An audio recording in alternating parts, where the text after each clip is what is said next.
ചിഹ്നത്തിൽ കിട്ടുന്ന വോട്ട് മുരളിക്ക് കിട്ടില്ല. കരുണാകരനും മക്കളും കേരളത്തിന്റെ ചരിത്രത്തിൽ തൃശ്ശൂരിൽ നിലനിർത്തില്ല, ഇങ്ങനെ തൊണ്ടുപോലില്ല. അത് കാരണം കൊണ്ട് രണ്ടാം സ്ഥാനത്തേക്ക് സുരേഷ് ഗോപി വരുന്നു ഞാൻ വിചാരിക്കണം. സുരേഷ് ഗോപി ഉറപ്പാ തരുമെന്ന്, എനിക്ക് ജയിക്കുമെന്ന് ഉറപ്പാ. ഉറപ്പാ. എന്തുകൊണ്ടാ? സ്ഥാനാർത്ഥി അത്ര നല്ല സ്ഥാനാർത്ഥിയാണ്. പുള്ളി രാഷ്ട്രീയമോ അല്ലെങ്കിൽ ജാതിയോ മതമോ നോക്കിയിട്ട് ഒരാളെ സഹായിക്കുകയോ അങ്ങനെ ചെയ്യുന്ന ഒരാളല്ല. പിന്നെ ഒരു സിനിമാ നടന്നുള്ള ഒരു ബ്രാൻഡ് നോക്കേണ്ട കാര്യമില്ല. ഓരോ തിരഞ്ഞെടുപ്പിലും ഓരോ വിഷയങ്ങൾ ചർച്ച ചെയ്താണ് തിരഞ്ഞെടുപ്പിന് ജനങ്ങൾ വോട്ടിംഗ് ബൂത്തിലേക്ക് എത്തുക.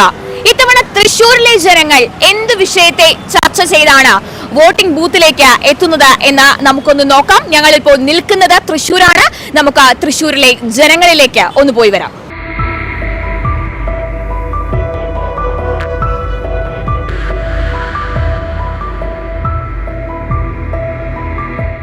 നമ്മുടെ ഇത്തവണത്തെ ഇലക്ഷനിൽ ആര് ജയിക്കുന്നതാണ്? മുരളീധരൻ ജയിക്കും.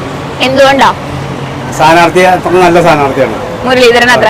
നമ്മുടെ സിറ്റിംഗ് എം പി ആയ CN പ്രതാപനെ മാറ്റിയിട്ടാണ് ഇപ്പോൾ ഒരു ലാസ്റ്റ് ടൈമിലേക്ക് മുരളീധരൻ വന്നത്. അപ്പൊ അദ്ദേഹത്തിന്റെ ആ ഒരു സ്ഥാനാർത്ഥിത്വത്തെ എങ്ങനെയാ നോക്കി കാണുന്നത്? സ്ഥാനാർത്ഥിത്വം 7 മാസമായി വിദ്യാഭ്യാസം കിട്ടിയിട്ട് അറിയാവോ? ആട്ടിരോയി പല്ല് പോയേക്കുന്നുണ്ടോ? വണ്ടി ഒരു കാറുകാരൻ വണ്ടി കൊണ്ട് ഇടിച്ചിട്ട് നിർത്താതെ പോയതാ. പല്ല് പൊട്ടി, തലയും പൊട്ടി, കൈ ഒടിഞ്ഞ്, കാല് ഒടിഞ്ഞ്, മൂക്കറ്റ ബ്ലഡ് വരിക. പാട്ടിന് ഒരു 3 സെന്റ് വസ്തുവില്ല, വാടകയ്ക്ക് താമസിക്കുക. 3 സെന്റ് വസ്തുവിന് ധനസഹായത്തിനുള്ള പിണറായി തന്നില്ല.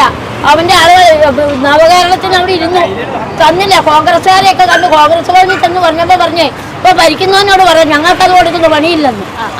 സുരേഷ് ഗോപിയെ വോട്ട് പിടിക്കാൻ വന്നപ്പോഴേ ഇതിന്റെ ആദ്യമായിട്ട് വന്നപ്പോൾ അതിന്റെ ആളുകളെ കണ്ടപ്പോ ശോഭാ സുരേന്ദ്രൻ പറഞ്ഞു ഞങ്ങൾ വോട്ട് പിടിച്ചു ജയിച്ചല്ല, ഞങ്ങൾ വോട്ടിൽ നിൽക്കുന്നു, ജയിക്കുന്ന നോക്കിയല്ല, ഞങ്ങളുടെ ചേച്ചിക്ക് തന്നിരിക്കും 3 സെന്റ് 5 സെന്റ് വസ്തുവിനകത്തൊരു വീട് വെച്ച് തന്നിരിക്കും. അത് അവരെല്ലാം എഴുതി കൊണ്ടുപോയി. ഞാൻ കഴിഞ്ഞ ആഴ്ച അവരെ കണ്ട് എഴുതിക്കൊണ്ട് ഉറപ്പാ എനിക്ക് സുരേഷ് ഗോപി ഉറപ്പാ തരുമെന്ന്, എനിക്ക് ജയിക്കുമെന്ന് ഉറപ്പാ.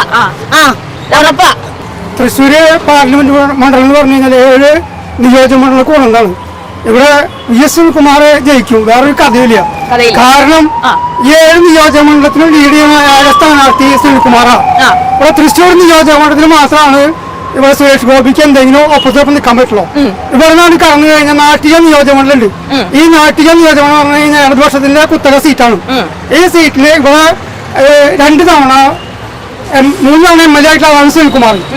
ഈ പഴയ ചേർപ്പ് നിയോജകമണ്ഡലം ഇപ്പോൾ പറയുന്നത് ഈ നാട്ടിക നിയോജകമണ്ഡലമാണ്. അവിടെ മുന്നിൽ ജയിച്ചിട്ടുള്ള ആളാണ് ഈ സുനിൽകുമാർ. അവിടെ സുനിൽകുമാർ നല്ല രീതിയിൽ ലീഡ് ചെയ്യും. പിന്നീടുള്ള എല്ലാ കോൺസ്റ്റൻസിയിലും സുനിൽകുമാർ ലീഡ് ചെയ്യും. സുരേഷ് ഗോപിക്ക് പിടിച്ചെടുക്കാൻ പറ്റില്ല തൃശ്ശൂർ നിയോജകമണ്ഡലം മാത്രമല്ലോ. പലരും പുള്ളി ചെയ്യുന്ന സഹായങ്ങൾ കൂടുതലും രാഷ്ട്രീയം വോട്ട് കിട്ടാൻ വേണ്ടിയിട്ടാണെന്നൊക്കെ പറയുന്നുണ്ട്. പുള്ളി ഏറ്റവും കൂടുതൽ സഹായം ചെയ്തിട്ടുള്ളത് വയനാട്ടിലാണ്, പിന്നെ പാലക്കാടാണ്. ഇവിടെ ഒന്നും പുള്ളി നിൽക്കുന്ന പോലുമില്ല. പുള്ളിക്ക് രാഷ്ട്രീയം നോക്കി സഹായം ചെയ്യണമെന്നുണ്ടെങ്കിൽ പുള്ളിക്ക് തൃശ്ശൂർ കോൺസെൻട്രേറ്റ് ചെയ്തിട്ട് സഹായങ്ങൾ ചെയ്യാറുണ്ട്.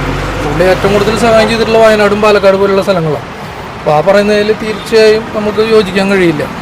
പുള്ളി രാഷ്ട്രീയമോ അല്ലെങ്കിൽ ജാതിയോ മതമോ നോക്കിയിട്ട് ഒരാളെ സഹായിക്കുകയോ അങ്ങനെ ചെയ്യുന്ന ഒരാളല്ല.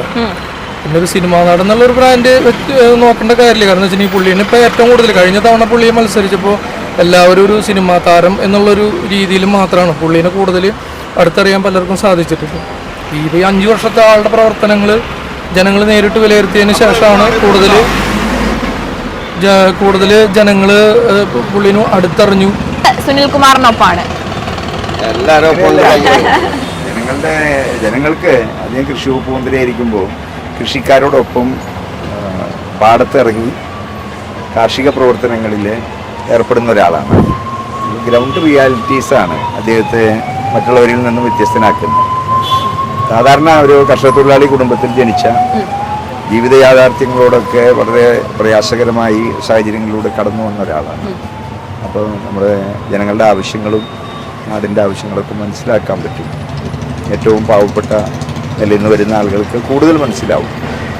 ചിഹ്നത്തിൽ കിട്ടുന്ന വോട്ട് മുരളിക്ക് കിട്ടില്ല. കരുണാകരനും മക്കളും കേരളത്തിന്റെ ചരിത്രത്തിൽ തൃശ്ശൂരിൽ നിലനിർത്തില്ല, ഇങ്ങനെ തൊണ്ടുപോലില്ല. അത് കാരണം കൊണ്ട് രണ്ടാം സ്ഥാനത്തേക്ക് സുരേഷ് ഗോപി വരുന്നു ഞാൻ വിചാരിക്കണം. തൃശ്ശൂർ നിയോജകമണ്ഡലത്തിൽ മാത്രമാണ് സുരേഷ് ഗോപിക്ക് എന്തെങ്കിലും ഒപ്പം പിടിക്കാൻ പറ്റുള്ളൂ. വേറൊരു നിയോജകമണ്ഡലത്തിലും ഗുരുവായൂരും നാട്ടികയിലും അതുപോലെ ഈ ഇരിഞ്ഞാലക്കുടയിലും ഒന്നും പുതുക്കാടൊന്നും സുരേഷ് ഗോപി നിലം തൊടില്ല. സുനിൽകുമാർ നല്ല ഭൂരിപക്ഷം ജയിക്കും. വേറൊരു കഥയില്ല. വേറൊരു കഥയില്ല, വേറൊരു കഥയും വേണ്ട ചേട്ടാ.